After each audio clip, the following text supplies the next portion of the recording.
Bonjour à toutes et à tous. Depuis juillet 2023, j'ai le plaisir d'accueillir le podcast BDSM de Larry. En voici un épisode.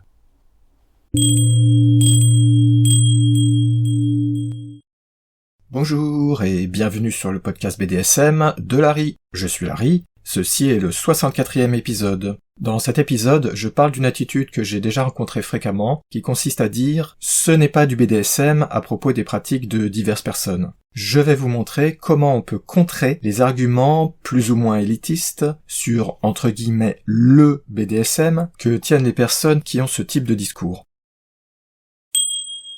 Première partie, pourquoi cet épisode ? Évidemment, quand je parle de choses comme ça vient pas de nulle part, et comme par exemple pour les mythes, les idées fausses sur le BDSM, si j'aborde ce sujet, c'est parce que je l'ai rencontré personnellement, j'en parlais tout de suite, et je l'ai vu passer souvent sur des forums, des articles, sur des blogs, etc. De temps en temps, donc, j'ai vu passer comme ça des personnes qui disaient, explicitement, en parlant de telle personne qui fait telle pratique, parfois même en me parlant, qui disaient « mais ce n'est pas du BDSM ». Imaginez par exemple que vous êtes à une réunion où on discute de BDSM, et vous dites « voilà, moi, de temps en temps, je fais par exemple une fessée avec mon copain, ma copine, quelque chose comme ça », et quelqu'un vous sort « ce n'est pas du BDSM ». Alors avant d'aller plus loin, je veux être bien clair. Ce genre de remarques, ce genre de jugements n'ont pas de sens. Je vais en reparler tout à l'heure, mais ça n'a pas de sens. Et il est très important de noter que pour moi, et ça va être le thème de fond de cet épisode, il est évident que personne n'a le droit de s'arroger comme ça une autorité, de décider qu'est-ce qui est du BDSM, qu'est-ce qui n'en est pas. Bien sûr, soyons clairs, si vous parlez d'aller caresser votre chat, c'est pas du BDSM. Si vous parlez de dormir, c'est pas du BDSM. Mais là, je veux dire des activités qui font partie, clairement, des activités qui sont associées au BDSM, on peut pas soudain vous dire, parce que quelqu'un les pratique, que ce soit vous, quelqu'un que vous rencontrez, des personnes qui en parlent sur les forums, lors de réunions, tout ce que vous voulez, personne n'a le droit de décider que seule telle activité ou telle façon de les faire ou telle intensité détermine le fait de faire du vrai BDSM, parce que c'est là le vrai problème. C'est toujours la même notion, cette notion absurde, qu'il y aurait un pseudo vrai BDSM, par opposition aux autres personnes qui font pas du vrai, ce qui est totalement absurde et ridicule. Donc je résume, pour moi il est évident que du moment qu'on fait, au moins de temps en temps bien sûr, des activités qui, pour la plupart des gens, sont rattachées au BDSM, prenons l'exemple classique de la fessée, d'attacher quelqu'un sur le lit, d'utiliser un bandeau, ce genre de choses, le simple fait de les pratiquer même de temps en temps, c'est du BDSM, par définition. Parce que sinon, si on commence à juger en fonction de la façon de faire ou de l'intensité, où est-ce qu'on s'arrête? Où est la limite? Est-ce que seuls les gens qui sont à fond dedans, comme moi par exemple, ont le droit entre guillemets de dire que c'est du BDSM? Non, évidemment, c'est complètement ridicule, c'est absurde. Donc on est bien d'accord, je pars de ce principe, totalement évident pour moi, et à mon avis pour à peu près tout le monde, que ces types de critiques, d'argumentation, etc. sont à 100% fausses et n'ont aucun sens. Et vous allez voir que quand je vais vous présenter les arguments pour contrer ce genre de vision totalement bizarre et étroite du BDSM, ces exemples vont clairement confirmer que c'est un non-sens total, que c'est totalement absurde d'avoir ce genre de raisonnement. Le BDSM, c'est quelque chose de flou, c'est un ensemble de pratiques qu'on a regroupées de façon parfois un peu arbitraire et de nos jours un peu excessive, puisque maintenant on met tout à l'intérieur du fourre-tout BDSM dès que c'est pas quelque chose qui fait partie du pseudo-classique, et c'est tout, ça va pas au-delà le BDSM. Il y a personne qui a le droit de décider, personne qui a l'autorité de dire « oui, le BDSM c'est ceci ou cela ». Non, tout ça c'est bidon, et c'est sournoisement dangereux et nocif d'ailleurs. Donc vous m'excusez si j'insiste un peu, mais je voulais juste être bien sûr qu'on était clair, qu'on parlait de la même chose, qu'on allait dans la même direction, et que vous comprenez bien le problème de fond et pourquoi j'argumente contre. Ça vous paraît peut-être bizarre, mais c'est une attitude qui est relativement répandue, surtout chez deux types de personnes. De façon un petit peu simpliste, j'identifie deux grands types de profils qui tiennent ce discours-là. Le premier, ce sont évidemment toutes les personnes qui sont très dogmatiques, élitistes, etc. C'est une infime minorité de personnes en France. Ils ont des attitudes extrêmement toxiques dont je me plains régulièrement, et j'ai des raisons pour me plaindre de ça, parce qu'en général, ces types de personnes, malheureusement, sont très visibles. Et le deuxième cas que j'ai rencontré, ce sont des gens qui sont pas spécialement élitistes, pas spécialement dogmatiques, mais qui ont une conception du BDSM qui est fausse et qui n'a pas de sens. Je vais en parler dans la partie suivante. Ces types d'argumentation, donc, je les ai vraiment rencontrés. Je l'avais déjà évoqué dans d'autres épisodes, mais j'étais vraiment frappé, marqué par une rencontre que j'avais faite à l'impromptu lors d'un munch BDSM. Je vous rappelle qu'un munch, c'est une réunion informelle qui se passe en public, typiquement dans un bar ou un restaurant, pendant laquelle on discute de BDSM. Et pendant que nous discutions avec diverses personnes, quelqu'un que je connaissais pas encore à cette époque-là m'avait posé quelques questions sur la façon dont moi je conçois le BDSM, ce que je fais en fait, Et il m'avait dit est-ce que tu fais ci, est-ce que tu fais ça, est-ce que tu fais ceci? Et comme je disais non, je fais pas ça, alors il m'avait sorti comme ça, direct, ce que tu fais c'est pas du BDSM. Le petit problème, c'est que si moi je fais pas du BDSM, je me demande qui en fait, parce que vous en doutez, si vous me connaissez pas encore, si je fais un podcast sur le sujet, c'est parce que ça m'intéresse, et si j'ai créé un site avec des milliers de pages, c'est pas vraiment parce que j'en fais pas du BDSM. Personnellement, j'ai commencé à en faire quand j'étais ado, donc c'est un tout petit peu difficile de venir me dire que j'en fais pas du BDSM. Je sais très bien que j'en fais, il n'y a pas besoin de venir m'affirmer comme ça que j'en fais pas, c'est ridicule. C'est comme si vous voyiez quelqu'un, pendant qu'on était au bar, qui était en train de boire un verre d'eau, et lui dire « t'es pas en train de boire un verre d'eau ». Je suis désolé, je suis en train de boire un verre d'eau, je sais ce que je suis en train de faire.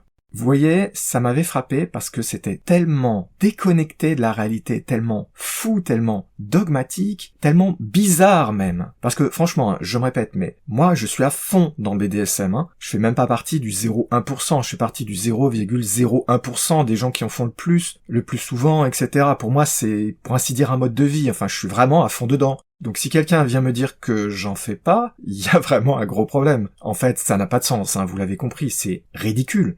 Bien sûr, dans mon cas, ça m'atteint pas ce genre de choses, à part la surprise et le fait que ça me désespère de voir des gens qui ont ces attitudes. Mais ça peut pas me porter préjudice. Ce qui me chagrine, c'est que ce genre de choses, ça peut porter préjudice à, par exemple, moi-même, si j'avais reçu ce genre de remarques quand j'ai débuté, quand j'étais ado, même quand j'avais vraiment commencé à me lancer vraiment, quand j'avais 18 ans, entre 18 et 19 ans, m'entendre dire ça, ça m'aurait vraiment probablement posé problème. Ça m'aurait peut-être découragé, ça m'aurait fait me poser plein de questions, j'en avais déjà suffisamment, c'est pas sans avoir un effet nocif. Donc autant pour moi maintenant, qui ai confiance en moi, qui ai accepté mon BDSM et qui le vit, autant dans cette situation-là ça me pose pas de problème, autant ça me fait peur que des gens comme ça aillent dans des réunions publiques dire ce genre de choses à des gens qui sont peut-être pas aussi sûrs de leur BDSM, qui ont encore des interrogations et des hésitations. Ça peut être vraiment un gros problème pour des personnes comme ça, qui débutent, qui veulent se lancer dans le BDSM, ou qui voudraient en tout cas se lancer dans le BDSM.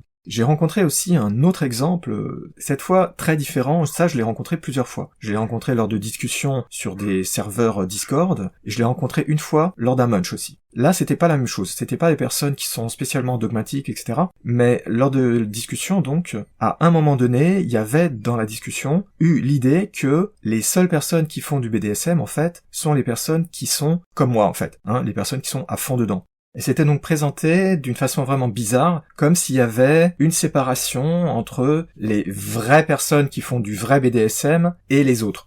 Évidemment, quand j'ai entendu ça, j'ai immédiatement réalisé que ça avait aucun sens. Et en discutant, en disant que non, ça avait aucun sens, justement, qu'il n'y avait pas de raison de dire que quelqu'un qui se contente, entre guillemets, d'une fessée de temps en temps, c'est pas du BDSM, le message avait quand même du mal à passer. Alors quand même, au cours de la discussion, j'ai montré que ça avait pas de sens, très rapidement, en disant « mais si on fait comme ça, où est-ce qu'on s'arrête C'est totalement absurde. » Mais de façon assez curieuse, cette attitude-là, donc, je l'ai croisée un bon nombre de fois. Ce que je voudrais donc dans cet épisode, c'est à la fois vous présenter l'existence donc de cette attitude bizarre chez deux grands types de populations, mais surtout ce que je voulais vous montrer, ce sont des arguments massus, totalement convaincants, c'est-à-dire au-delà de dire que ça a pas de sens, parce que ça a pas de sens, mais j'ai trouvé des arguments qui vraiment sont, à mon avis, totalement impossibles à contrer, parce que ils prouvent que on ne peut pas dire ce genre de choses de façon raisonnable. Il suffit de ne plus parler de sexe, vous allez voir comment je m'y prends, et soudain, les choses changent beaucoup, parce que quand on parle de sexe, toujours, il y a des attitudes qui sont différentes. Je le dis sans arrêt parce que c'est vraiment important, et dans le cadre du BDSM, c'est super important. Vous avez vraiment des personnes qui disent des choses qui n'ont plus aucun sens, qui jettent à la poubelle toute raison, tout esprit critique, le bon sens, tout y passe, tout est jeté, parce qu'on parle de sexe, et c'est encore pire quand on parle de BDSM.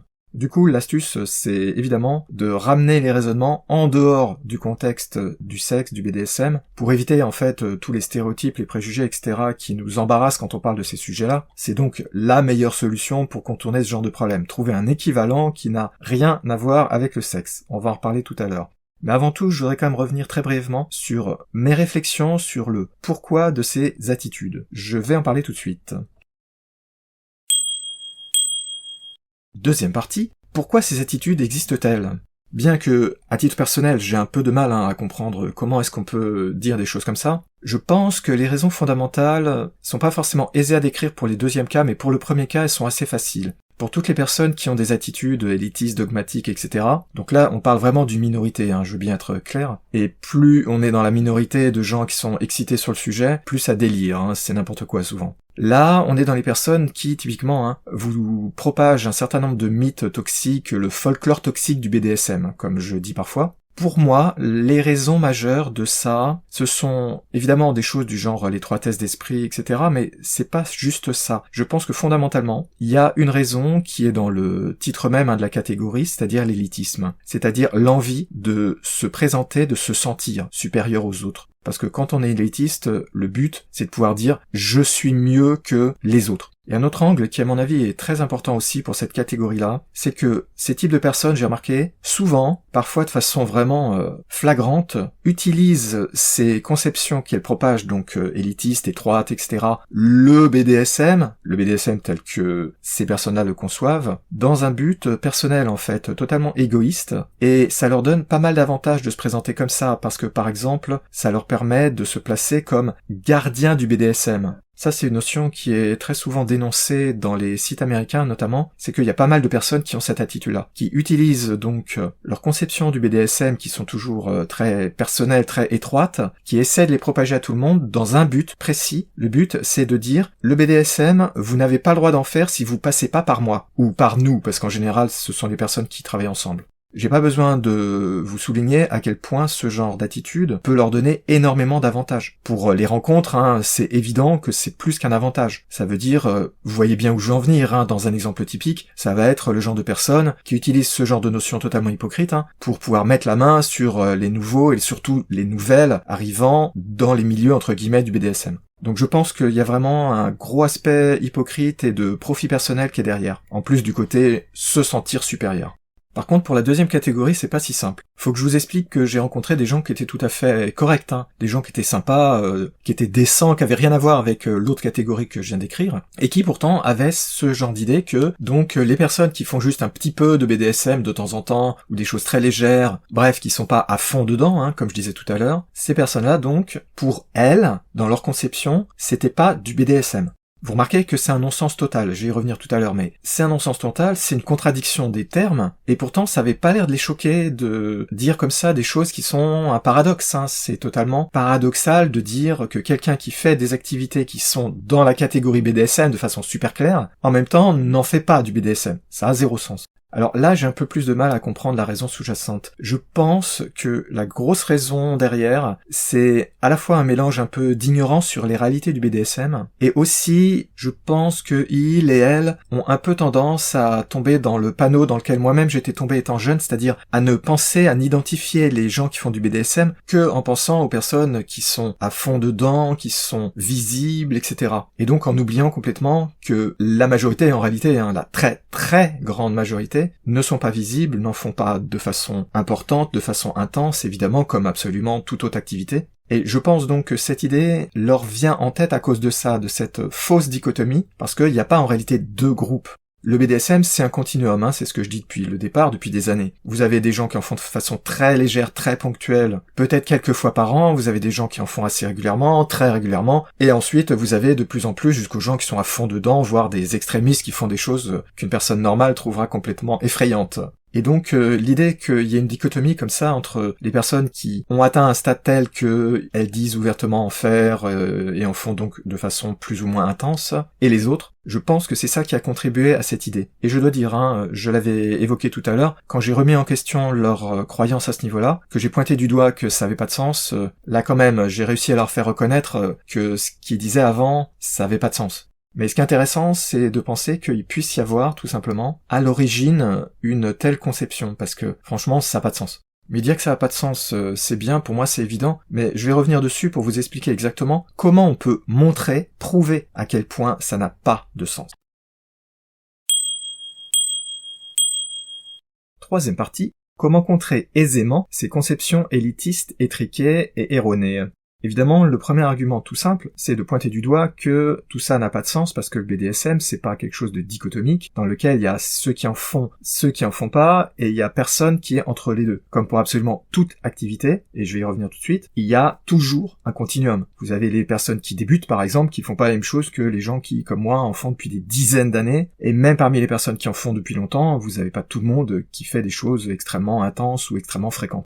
Rien que ça devrait déjà suffire normalement à prouver à quelqu'un qui a un peu de bonne foi et qui est un petit peu ouvert d'esprit que oui, finalement, effectivement, ça n'a pas vraiment de sens. Mais comme j'ai dit tout à l'heure, à mon avis, une grande partie de ces problèmes-là viennent tout simplement, et comme toujours, d'un problème de fond, c'est que on parle de sexe et on parle de BDSM, donc on oublie l'esprit critique, etc. Je l'avais dit tout à l'heure. Du coup, je vais vous présenter une méthode super simple que j'utilise toujours dans ce genre de situation, c'est de ramener la conversation sur des sujets qui ne sont plus du tout sexuels, pour éliminer tout le poids pesant de ce que j'appelle la peur du sexe, c'est-à-dire tous les préjugés, les idées fausses, les idées reçues, tout ça, bref, tout ce qui fait que les personnes perdent un peu la tête parce que ce sujet-là est tellement « oh là là, c'est tabou », etc.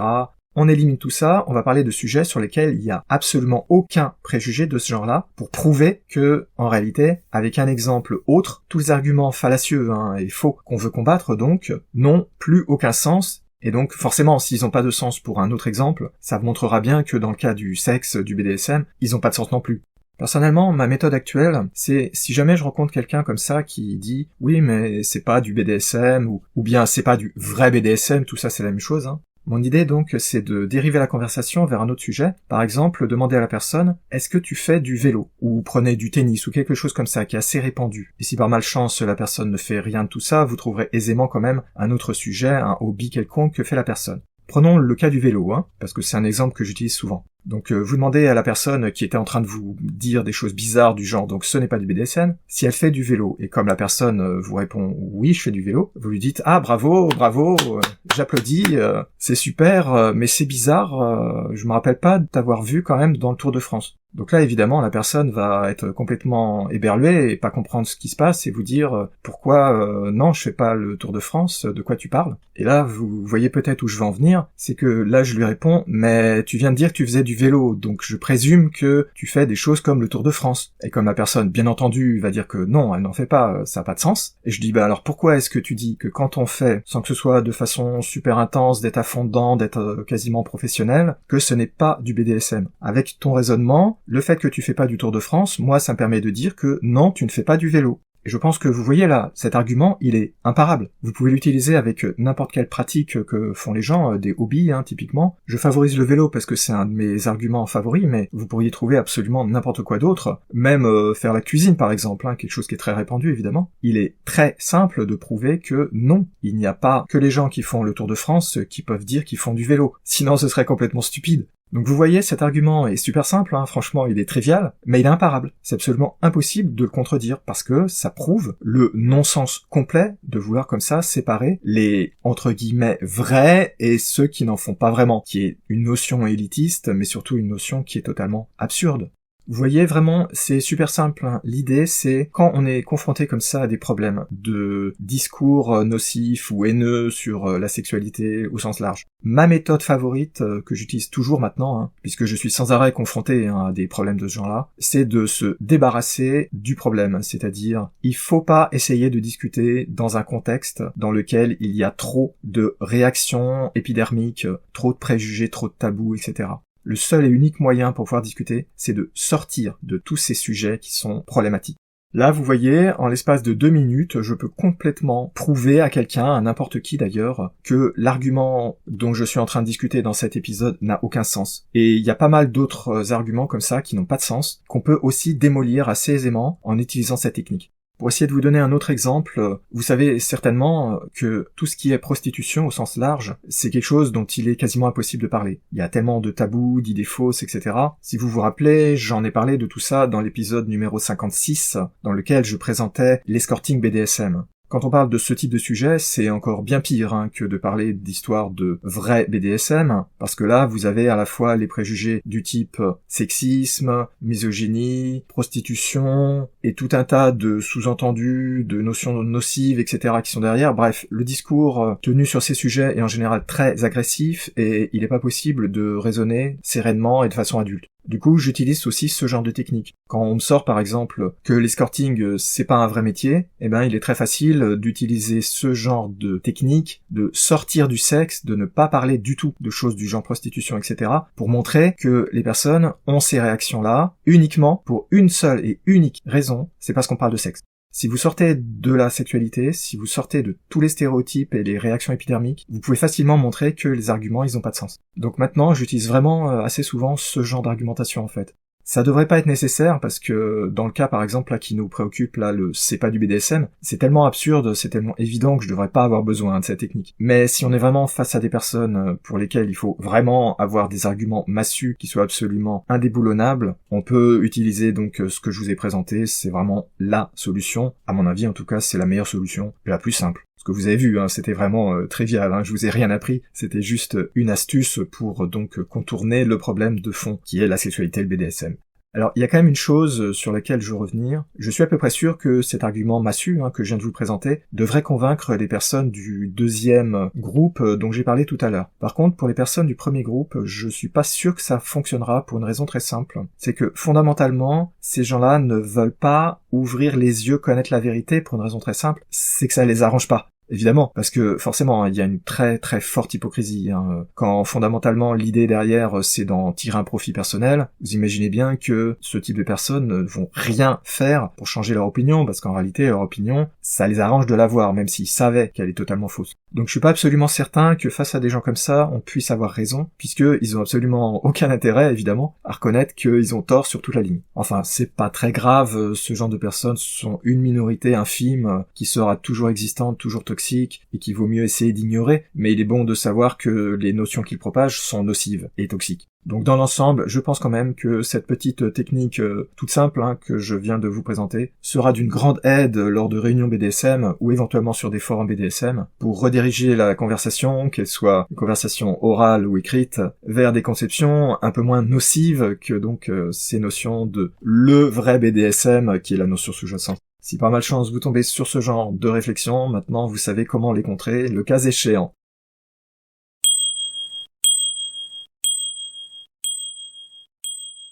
Quand on parle de sexe et surtout quand on parle de BDSM, il y a vraiment un nombre absolument étonnant d'idées bizarres, d'idées fausses, de mythes, de préjugés, d'idées reçues toxiques, de notions nocives. C'est fou combien il y en a, c'est pas par hasard que j'ai fait déjà un certain nombre d'épisodes sur les mythes du BDSM, certains autres épisodes où je dénonce tel ou tel problème sans vraiment dire que c'est un mythe, mais qui sont quand même des soucis, des conceptions bizarres ou nocives à différents degrés, et c'est pour la même raison évidemment que j'écris plein d'articles sur ce sujet-là. Évidemment, comme je l'ai déjà expliqué les fois précédentes où j'ai parlé de ce genre de problème, il y a certains mythes, certaines idées fausses qui sont plus ou moins sérieuses, plus ou moins graves, plus ou moins nocives, bien sûr, et aussi plus ou moins répandues. Celle-ci, je pense qu'elle est sournoisement nocive et qu'elle est pas mal répandue en fait, parce que je l'avais déjà évoqué il y a assez longtemps dans des épisodes, il y a beaucoup de personnes qui ne se rendent pas compte qu'elles font du BDSM. Vous vous rappelez peut-être que j'insiste assez régulièrement sur ce point-là, et vous voyez, on entre exactement dans cette catégorie de croyances. C'est-à-dire vraiment l'idée que si on va pas dans les clubs, si on n'est pas ouvertement en train de faire du BDSM, si on n'est pas à fond en train de faire des photos qu'on va publier sur des sites sociaux BDSM, bref, toutes ces activités qui caractérisent, dans l'esprit des gens, les personnes qui font du BDSM, alors on fait pas vraiment du BDSM.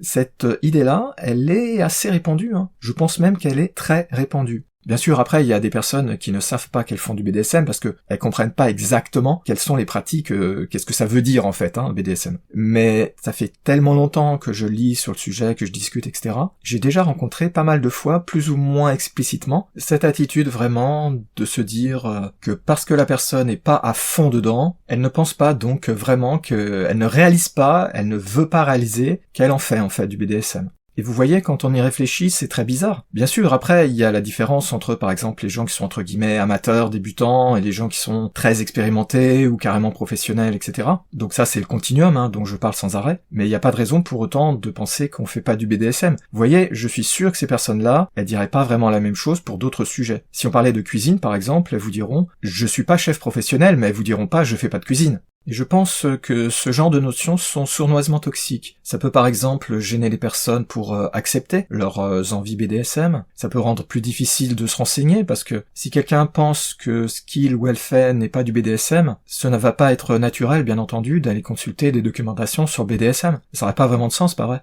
Ça peut aussi gêner pour communiquer, pour parler de ses envies à d'autres personnes. Bref, je pense que ça peut porter sournoisement préjudice de différentes façons, plus ou moins graves bien sûr.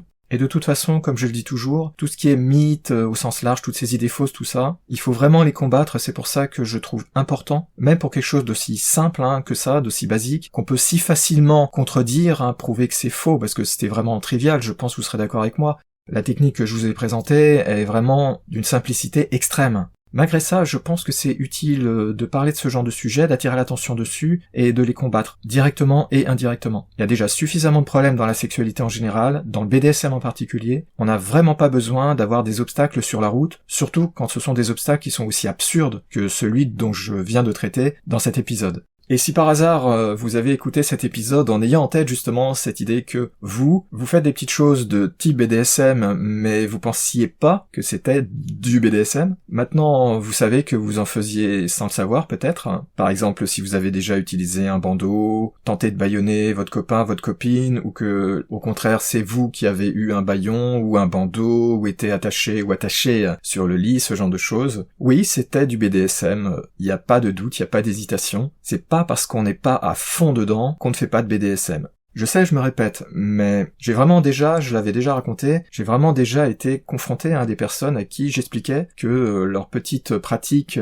certes relativement simple, du type avoir mis un bandeau, avoir utilisé des pinces à linge sur les tétons, ce genre de choses, était vraiment déjà du BDSM, et les personnes étaient vraiment surprises. Elles l'ont accepté aisément, mais elles étaient surprises, elles y pensaient pas. Et pourtant, ça semble évident, ce sont vraiment des choses qui sont vraiment de façon claire, des pratiques qui en font partie de ce qu'on appelle le BDSM. Mais voilà, il y a encore pas mal d'ignorance, pas mal de préjugés, etc. Donc il faudra certainement encore pas mal de temps avant que ce genre de notion passe vraiment auprès du grand public, malgré un certain nombre de progrès récents évidemment, puisqu'on en parle plus ouvertement de nos jours, comme je pense vous l'avez déjà constaté.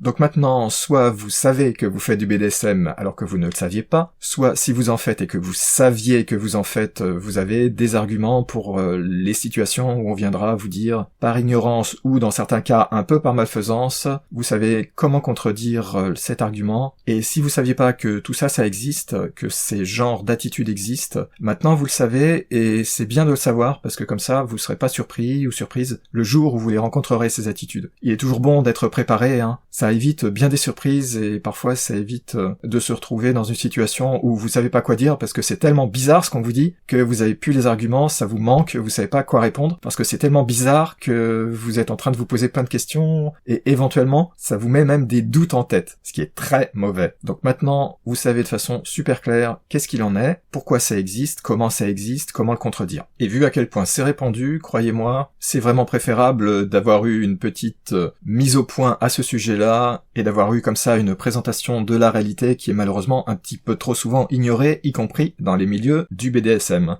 J'espère que cet épisode vous aura intéressé et qu'il vous aura plu. Si vous avez des questions, des commentaires, des remarques, des suggestions, des idées d'épisodes pour mon podcast, ou des idées d'articles pour mon site, vous pouvez me joindre en allant sur mon site, univers-bdsm.info. Sur la page contact, vous trouverez un formulaire qui vous permet de m'envoyer un message, en restant anonyme si vous le désirez. Sur cette même page, vous trouverez mon adresse email, si vous voulez m'écrire directement. Vous trouverez aussi mon adresse email sur le site du podcast, à l'adresse podcast.univers-bdsm.info.